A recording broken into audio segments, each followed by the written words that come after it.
Well, hello, bread friends. I am so sorry I haven't put out a video in a while. It has been a wonderfully busy, hectic summer.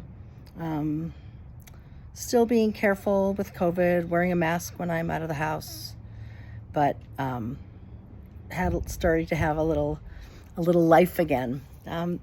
So I'm hoping to get going with doing baking videos next week. But for right now, have something else for you. And I'm apologizing ahead of time. I know you guys know that I'm a cuckoo, but this is a little weirder than I usually go. So I want to tell you a fairy tale. Now, I believe you all know the story of Goldilocks and the three bears, where Goldilocks goes into the three bears' house when they're out in the woods taking a walk or whatever they're doing, hunting, I don't know. And she tastes Papa Bear's porridge and it's too hot. And she tastes Mama Bear's porridge and it's too cold. She finally tastes Baby Bear's porridge and it's what? Everybody say it? Just right. So why am I telling you this? Because your dough is like Goldilocks. I don't know how else to say it. You must check your dough 5 minutes-ish into kneading, not before then, not too much after 5 minutes. 5 minutes into kneading to see if it is too wet, too dry, or just right, right? You know this. So how you tell if your dough is too dry and needs a little liquid is if it looks kind of like a craggy rock and it just looks dry, it feels dry, or it looks kind of crumbly, like it's not coming together, and it looks dry. If it looks too wet, it can be kind of spread out in the bread pan, not forming a ball. It can kind of under the paddle or paddles have kind of like a layer of dough. That's too wet. Also, if you stick your finger on the dough like this, some people call it a poke. I don't poke the dough. I touch it flat with my fingertip. And if it's tacky, it should be just right. But if dough comes off on my finger and it's sticky, it is too wet. The Goldilocks effect of checking your dough never goes away.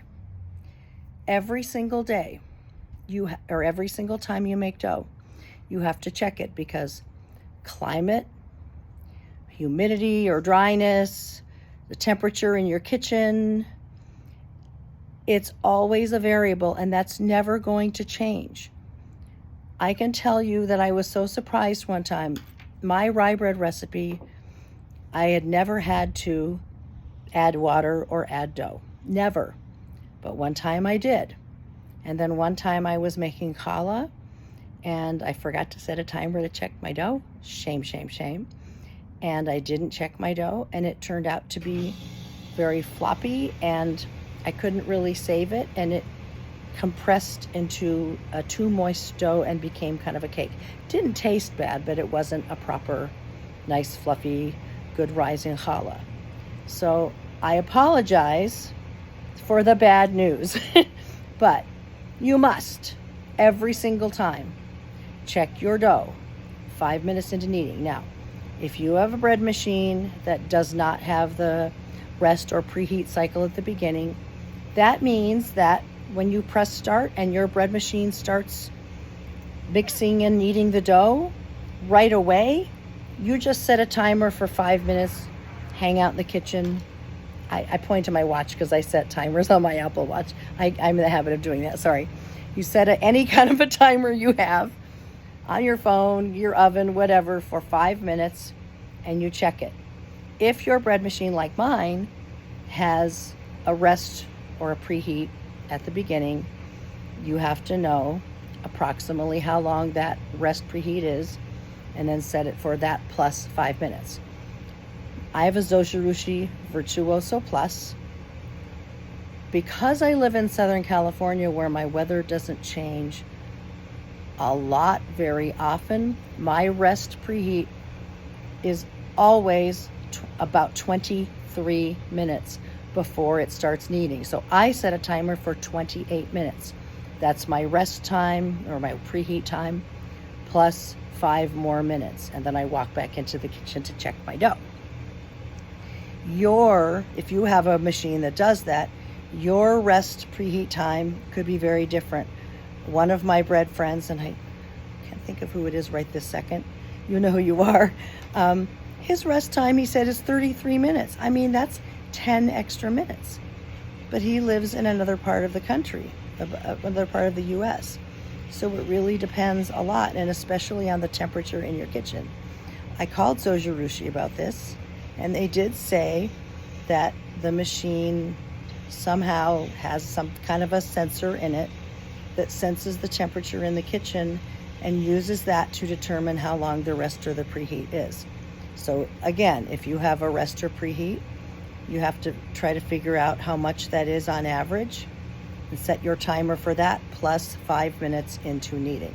Now, I know some of you love to use the timer to wake up to fresh bread. Who wouldn't? I did it for years, but guess what? Out of every 10 breads that I made using the delay timer to wake up to bread in the morning, 8 of them were not pretty. Some of them still tasted okay, but only 2 of them, oh, look, it turned out perfect. The rest they came out lumpy, gross messes, or they didn't rise, or they didn't do this, they weren't good. And that is because I did not, make the dough when I was awake and watching it 5 minutes into kneading.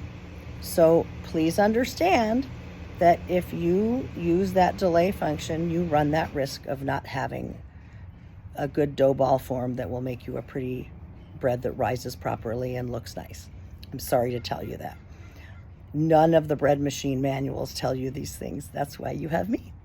So again, dough is a Goldilocks situation. I should have had like a blonde wig. I actually wore a blonde wig once when I was teaching kindergarten. My teaching partner was blonde and I was this brunette, and we switched roles. Like I became her, she became me for Halloween, and I wore a long blonde wig. Oh, you don't want to see me blonde. It was horrible. So anyway, but this dough stuff is a Goldilocks thing. You really have to watch every time to make sure it's not too wet or too dry. Now, I know some of you are thinking, I use the delay function all the time and I get perfect bread. Good for you. You get lucky. I'm happy for you. I didn't have that luck. And a lot of people will not have that luck. So if you're like, I don't care, however it turns out, we'll eat it, you go for that delay. I'm not saying you shouldn't do it. I'm saying you run the risk of not having the perfect loaf of bread. So check your dough 5 minutes into kneading. I have another video on here that says reading your dough too wet, too dry, and that has an actual visual for you. I'm not making bread today, so I do not have that to show you on this video, but there is a video that shows that. It literally is called Reading Your Dough Too Wet, Too Dry. Please look for it. Subscribe to my channel, like the video, tell me I'm crazy. I don't care.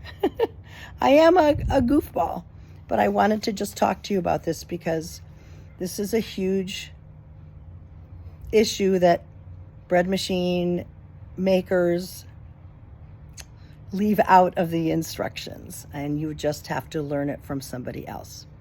Check that dough. You'll be so happy you did. And we'll thank Goldilocks for helping us prove a point on this video. Love you guys. Bye-bye.